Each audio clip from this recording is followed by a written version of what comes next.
ہمیں یہ پتہ چلا کہ انعام یافتہ جو لوگ ہیں ان کے 4 گروہ ہیں۔ تو اب ہم ذرا ان 4 گروہ میں سے پہلا گروہ جو ہے وہ انبیاء کا ہے، اس پر نظر دوڑائیں تو دیکھیں تو صحیح کہ جو انبیاء تھے وہ کس راستے پر تھے، ان کا راستہ کون سا تھا۔ تو پھر سنیے کہ حضرت ابراہیم علیہ السلام کو خواب آتا ہے کہ اے ابراہیم، اے خلیل اللہ، کہ اپنے بیٹے کو ہماری راہ میں ذبح کر دیں۔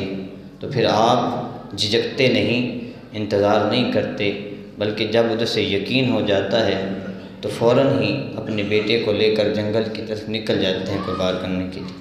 تو یہ ہے انبیاء کا راستہ کہ اللہ کے راہ میں قربانی دینے کی بات آئے، اللہ کے راہ میں اپنی قربانی دینی ہو یا اولاد کی دینی ہو، وہ پیچھے نہیں ہٹتے ہیں۔ یہ صراط مستقیم ہے۔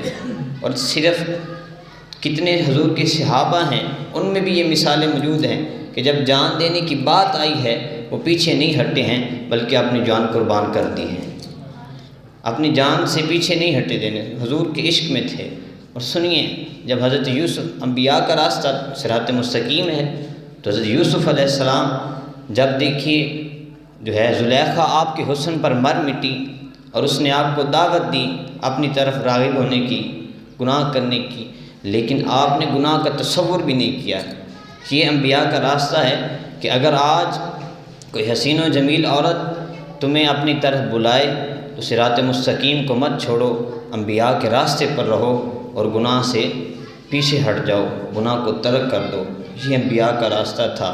اور پھر جب بندہ یہ راستہ اختیار کر لیتا ہے، پھر جب بندہ گناہوں سے پیچھے ہٹ جاتا ہے تو اللہ تعالیٰ اسے اپنے جوار رحمت میں جگہ عطا فرماتا ہے۔ اور صراط مستقیم دیکھیے، حضور جانا صلی اللہ علیہ وآلہ وسلم، آپ صراط مستقیم کیونکہ انبیاء کا راستہ ہے تو حضور صلی اللہ علیہ وآلہ وسلم کا اخلاق دیکھیے، کیونکہ حضور کا اخلاق ہی صراط مستقیم ہے کہ فتح مکہ کے موقع پر جب مکہ میں داخل ہوتے ہیں تو اعلان اعلان کہہ دیتے ہیں کہ جو شخص بھی ابو سفیان کے گھر میں پناہ لے لے گا میں اس کو معاف کر دوں گا۔ اتنے ظلم کیے، لیکن حضور نے کہا جاؤ میں نے معاف کیا۔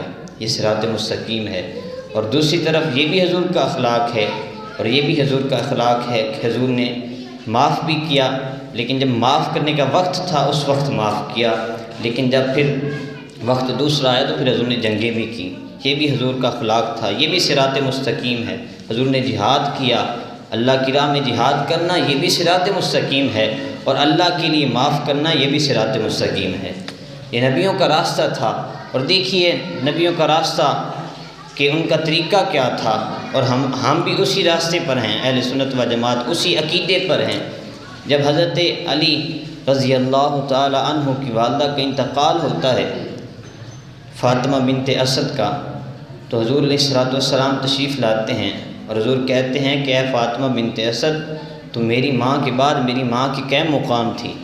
اور پھر حضور آپ رنجیدہ ہوتے ہیں اور پھر صحابہ کو حکم دیتے ہیں، اور حضور اپنا جو جبہ تھا، حضور نے جو اپنا قمیض پہنا ہوا تھا وہ حضور اتار کر کہتے ہیں کہ اس کا کفن بنایا جائے۔ کتنی خوش نصیب ہوگی حضرت علی کی والدہ کہ حضور کے جسم سے لگا ہوا کپڑا آپ کے لیے کفن بن رہا ہے۔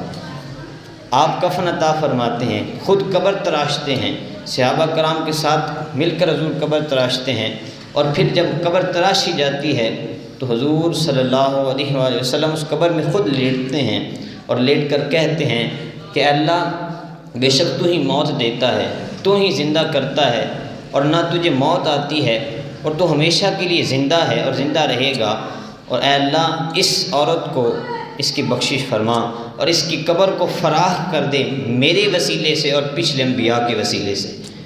تو یہ انبیاء کا راستہ ہے کہ وسیلہ دینا، جو اہل سنت و جماعت کا عقیدہ ہے کہ وسیلہ جائز ہے، وسیلہ دے کر دعا مانگنا جائز ہے۔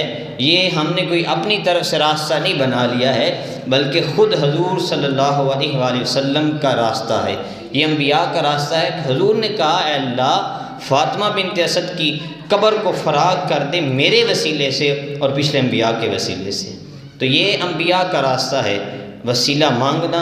اور دیکھیے یہ تو انبیاء کا راستہ ہے، اور اس پر انبیاء کے راستے پر چل کر جب بندہ چلے گا تو بندہ صراط مستقیم پر ہوگا۔